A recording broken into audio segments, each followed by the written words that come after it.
Olá! Vamos mergulhar numa história de mais de 500 anos atrás. Uma história sobre a busca por especiarias e lucro. Uma busca que não só financiou impérios gigantescos, mas que também criou um sistema econômico global. Um sistema cujas regras, de certa forma, ainda impactam o mundo hoje. Essa é a história de uma engrenagem poderosa que a gente pode chamar de motor atlântico.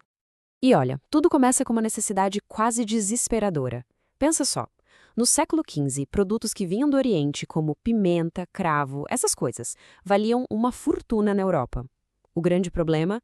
As rotas comerciais por terra, que já eram longas e caras, de repente foram bloqueadas. A solução não era mais uma escolha, virou uma urgência. Era preciso encontrar um novo caminho pelo mar. O que ninguém imaginava é que essa corrida pelo lucro iria literalmente redesenhar o mapa do mundo. Para a gente entender essa história, nosso caminho vai ser este aqui.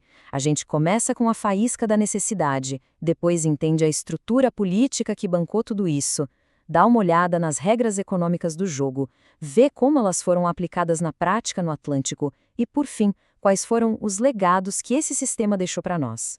Bom, a primeira peça que a gente precisa encaixar nesse motor foi a pura necessidade, uma pressão comercial que forçou os reinos europeus a se jogarem no oceano de um jeito que nunca tinham feito antes.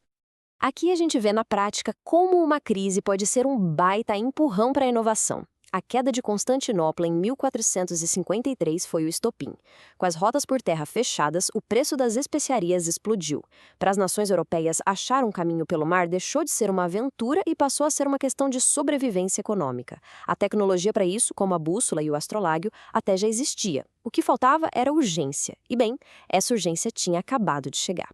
Certo, mas quem é que tinha o poder e, mais importante, o dinheiro para bancar umas expedições tão caras e arriscadas? A resposta estava na nova organização política que estava se formando na Europa, o Estado absolutista. O absolutismo foi a ferramenta política que tornou a expansão possível. Com todo o poder concentrado nas mãos do rei, o Estado finalmente podia fazer coisas como criar um exército permanente, unificar impostos e, o mais importante para a nossa história, financiar frotas inteiras. A burguesia, que queria um mercado único e seguro para fazer negócios, apoiou essa centralização. Era uma aliança de interesses, sabe? Uma mão lavava a outra. E olha, essa frase, que dizem ser do Luís XIV, o famoso Rei Sol, resume a mentalidade absolutista de forma perfeita. O rei não só governava o Estado, ele era o Estado. Os interesses dele e os interesses da nação eram, na prática, a mesma coisa. Esse poder todo não surgiu do nada, né? Ele foi construído em cima de ideias de pensadores muito influentes. Maquiavel deu a receita prática dizendo que os fins justificam os meios. Hobbes argumentou que um rei forte era a única coisa que separava a sociedade do caos total. E Bossuet veio com o carimbo divino. O rei era escolhido por Deus e questionar o rei era o mesmo que questionar o próprio Deus. A base ideológica estava prontinha, ok? Então o poder político já estava centralizado. Faltava o quê? O manual de instruções da economia para colocar toda aquela ambição em prática. E esse manual foi o mercantilismo. O mercantilismo era basicamente o motor econômico do absolutismo. O objetivo era um só: enriquecer o Estado, ou seja, enriquecer o rei. A lógica era bem simples. A riqueza do mundo é finita, é como um bolo. Para a sua fatia aumentar, a de outra pessoa tem que diminuir. Era um jogo brutal de soma zero. E as nações europeias estavam mais do que prontas para jogar. E como é que se vencia esse jogo? Bom, o manual mercantilista tinha 5 regras de ouro. Primeira, acumular ouro e prata de todo jeito. Isso era o metalismo. Segunda, vender mais do que se compra, para garantir uma balança comercial favorável. Terceira, proteger a indústria de casa com tarifas bem altas para produtos de fora. Quarta, e talvez a mais importante de todas, conquistar colônias para tirar matéria-prima barata. E quinta, o Estado, ou seja, o rei, interfere em tudo para garantir que essas regras sejam cumpridas à risca. A lógica da balança comercial favorável era o coração de tudo. Pensa assim: vender coisas para outros países, dinheiro, ouro, entrava nos cofres. Comprar coisas de outros países, o dinheiro ia embora. A meta era óbvia, né? Manter o fluxo de metais preciosos sempre entrando e saindo o mínimo possível. Beleza, já vimos a teoria. Agora vamos para o campo de batalha. Ver como esse manual de poder e riqueza foi colocado em prática, e de forma bem sistemática e brutal, para dominar o Oceano Atlântico. Nas Américas, essa lógica mercantilista apareceu de jeitos diferentes, mas o objetivo final era sempre o mesmo. A Espanha, que deu a sorte de encontrar ouro e prata logo de cara, focou no metalismo direto, explorando o trabalho indígena até não poder mais nas minas. Já Portugal, aqui no Brasil, como não achou metais de imediato, focou na produção de açúcar. Usou mão de obra africana escravizada para gerar um produto que valia ouro, sempre de olho naquela balança comercial favorável. E para garantir que essa riqueza toda fosse só para a Europa, criaram o tal do Pacto Colonial. Era um esquema de mão única, não tinha conversa. A colônia era obrigada a vender suas matérias-primas só para a metrópole e só podia comprar os produtos manufaturados dela. A colônia não era uma parceira, era só mais uma peça na engrenagem, projetada para servir aos interesses da metrópole. O resultado final de todas essas regras, de todo esse sistema, foi a criação de uma verdadeira máquina econômica global, totalmente integrada e profundamente desigual, que conectou 3 continentes, o Sistema Atlântico.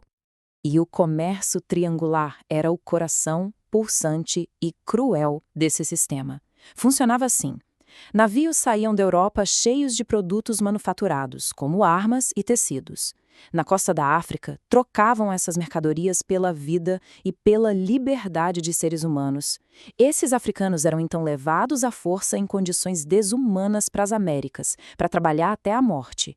E, por fim, os produtos desse trabalho, açúcar, algodão, ouro, eram enviados de volta para a Europa, fechando um ciclo de lucro gigantesco construído sobre a exploração mais extrema que se pode imaginar.